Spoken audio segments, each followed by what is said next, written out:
What's up, everybody? Welcome to Carpo's Crazy Corner. Carpo's just this crazy dude who sits and makes videos about random stuff in life. And, yeah, here I am. I just got done with a day. Okay, a day. A day of activity, a day of sedation, a day of this and that. Basically just doing what we do as humans. Each one of us has our own routines that we have. And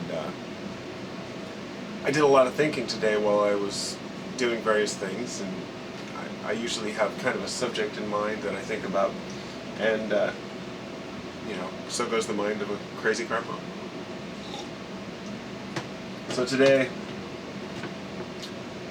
I was just thinking this morning as I dropped my son off at school, and I was coming home, and sometimes I get frustrated with people, the way people are.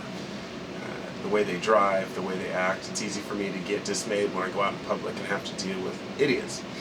And I have to remember that people are people.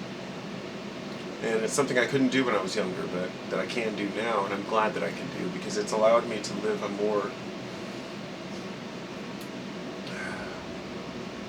a happier life. A less stressed life, because I'm not worried about what other people are doing. When it affects me, it's obvious that I'm going to say something about it, such as, somebody cuts me off in line at the store or something. It's just like somebody cutting you off in traffic. You want to speak up and say, hey, that's not right. But beyond the obvious things where we have to tell people when they're being idiots, and a lot of people don't, but I do, you find that when people are not necessarily being rude, but just being a certain way that we don't approve of, this is usually our subjective opinion about how a person should be. And I've had the finger pointed at me so many times in life about ways I should be or ways I could be. And it's what's built me to the point where I realize that none of it matters. Your opinion of me is only as valid as the way that you convey your message as a person, a friend, family member, anybody. And the point behind it. Such as if a person's pointing out a flaw in someone that's harming others or harming themselves, that's one thing. If they're pointing out something that they just don't like, that's a different story altogether. Such as saying, well, you really should believe this because you'll be happier if you take Jesus, or you'll be happier if you take this political line, or if you vote for this, and people are always telling each other what they should and shouldn't be doing. All the way through history, we've had people telling us what we should and shouldn't do. And it's easy to just say, fuck it all. I live my life. I'm an independent thinker. I'm an independent mind. I want to listen to my elders, my peers, only as much as I can benefit from listening. In other words, often I'm told, well, you'll see when you get to my age. And I say, well, maybe I will. But for now, I'm at my age, and this is where I'm at. It's like when I tell my kids, if I were to say, well, you'll understand one day, that's just not enough for people. People need a reason. What does that mean? Does it mean that one day you'll compromise and just accept it for what it is? Or does it really mean that one day you'll understand or have the capacity because of wisdom, because you've aged? And so I got to thinking about people as far as my level of tolerance for society in general, and understanding that it takes all types. It's one of those famous quotes. It takes all kinds, it takes all types. And it really, really does. You can take some of these old quotes and really pin them down to their importance. I mean, that's a very important quote. And it really does. Because, we don't want a homogenized society where everybody looks and sounds and talks the same and agrees with each other, although we think we do. But I think that the reason why we've let go so much from our own yearning to figure things out on our own is because we look at history as if it's an accomplishment, okay? And let me explain that a little better.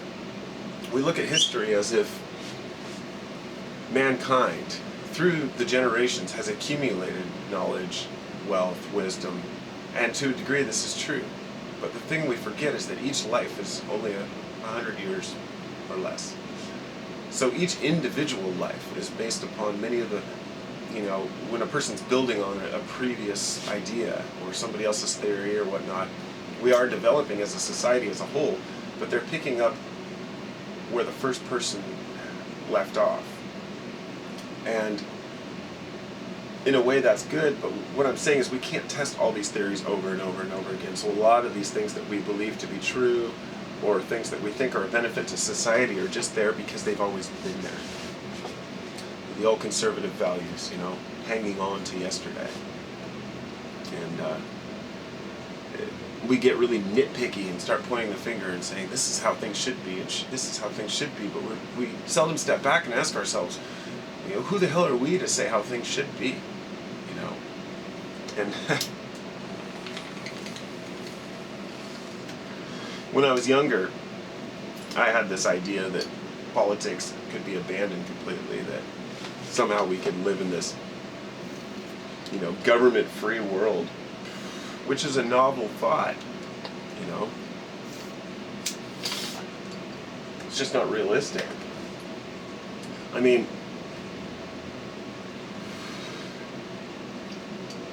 we also have heard the theories of, not only can we live in this peaceful, perfect world. How about that one? Another utopia, where everybody just gets along with one another. There's no resentment, no jealousy, no greed, no envy. That's preposterous. I dare anybody, I challenge anybody to show me a utopia. What is a utopia? And if you want to say it's to the degree that humans get along, that's fine. We could get along better, I agree. But there still will be suffering, there still will be pain. It's just part of life. That is the balance. That's the realization that one of the most important realizations I've had in my life was the old Buddhist, life is suffering. When I heard that when I was younger and I heard life is suffering, it meant something different than it means today. And just like alchemy does, or the idea that of changing your life through the way that you think, because there's no other way to change where you're at in life or who you are there's no other means other than to change your mind. It's the old change your mind, change your life bullshit, but it's true. It really is. The thing is, we're asking ourselves, what do I change my mind to? And that's the key, and that's the problem. That's one of the problems, is that we're asking others, where do I put my energy? Where do I put my time? Because nobody wants to go through life just, floating from thing to thing without ever actually building any actual foundation for life and understanding. For example, while I might not be a religious person, I still have a foundation for what I believe the universe is all about. And regardless of whether that's my delusion or something, if I've learned that through listening to others or through my own interpretations, that's for me to interpret and decide, because nobody else can do it for me. In other words, I can sit here and say, well, am I fooling myself by believing this? Or am I, on the other side of the coin, am I wasting the potential for being happy by trying to be overly rational and critical about things, or over-analytical? Or do I think too hard, or do I not think hard enough? And I just put all that aside and said, I'm doing what I'm doing. I'm living my life. I'm a human. I'm just like everyone else. I'm 40, I'll be 40 years old this year. I'm 39. And so I'm probably, halfway through my life, let's say. Hope to live to be 100, but, I've given up on trying to, be attached to any particular age. Whatever happens, happens. So, let's say I'm halfway through my life. That means somebody twice my age could be twice as wise. However, I've met people twice my age who don't seem to have an understanding of anything important in the world. So, obviously let me kind of expound on that point because it's important to me, is when I was younger, I used to, say when I was in my 20s, I used to think that society was just ignorant, that people just went about their daily lives. I would laugh at people who get up and go to work and be part of the machine, and I had this disdain for society in general, thinking these people just don't understand. They're still asleep. They haven't woken up from their slumber. that they're independent, free-thinking humans, and it just blew me away. But as I got older, I realized, as I met more and more people, I thought, no, many of these people are aware that there's something greater. They are aware that life is not just about work or about toil, but they also have gone through the phase already where they realize that, yes, I'm a free, independent thinker, but I gotta function in this world. And that's like one of the one of the key components to a person having integrity, because the word integrity is based on integration, integrity. So you can have all your moral values and be all pious and stand up strong and say, I'm going to be distant from society, I'm not going to be part of this nonsense.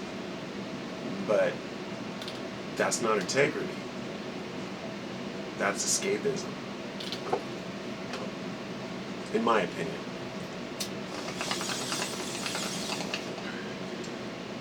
Many forms of escapism we have. But I think that the most critical ones are the ones where we're escaping the reality of who we really are, which is we don't fucking know. What the fuck is this all about? This is just insane. I'm living this weird life. I wake up, sometimes I feel a certain way, other times I feel a different way. Sometimes when I feel bad, I think this is cool because later I'll feel good, and when I'm feeling good, I think this is awesome, and eventually I just won't feel so good anymore. And all of this, these balances and these moments of clarity, they all bring you to a realization that you want to live your life, that you want to enjoy your life more and more and more. And I also have a different view, not just on the working class or on society, because I don't use that word sheeple. I find it very offensive, because the sheeple are the ones that are keeping the computers up so people can sit and type shit about the sheeple. You know, I'm not defending society's system, but it is what it is. And people are an integral part of that. We can't just say, the government's doing this, and the government's keeping us down, and the government's trying to suppress us, because it's bullshit. It's total bullshit, and it's putting off on somebody else our own shortcomings and lack of understanding. Because, yeah, the government does do stupid things. They do make bad decisions, but that's not the biggest problem in society. The biggest problem is us and the way that we behave. So, for example, not only did I look at people in the past a certain way I would also look at other people and say, they would be happier if they were this way or that way, or people shouldn't be, religious because they're fooling themselves. And becoming acceptant of all that over the years, I say, so long as no one's pushing themselves on me and trying to force me to think like they are, then I'm happy to go along and say, this is great, whatever works for you. And in my life, I've been able to experience enough things to say that, even a few years back, I made a video where I talked about suicidal people as being selfish. And now I bite my tongue. I should never have said that. That's a horrible thing to say. And I admit that, because I don't know what's going through a person's head when they're in that state of mind, and it's not fair for me to judge. Nor is it for anybody else to point at somebody and say, quit acting depressed and quit moping, just get up and do something, because it doesn't work that way either. Each one of our minds is very strong and very independent, yet very fragile, and can be set off by the slightest thing. I've had some momentary episodes of realization where I was able to see that, and I'm thankful for it. Just got to check to see where my camera is at, because I'm running out of time here. So that's all I got for now. I can only upload 15-minute segments because of my copyright infringement, but that's probably a good thing, because it's keeping me from making 20, 30-minute videos like I did a while back. But this is an important subject, so I probably will start another video and talk about it again, because I think it's something that's very key, is to understand people are who they are, and we're all trying, and we've only had one life of experience, so no matter what kind of conglomerate knowledge we have, we're still limited by our own lives. Peace.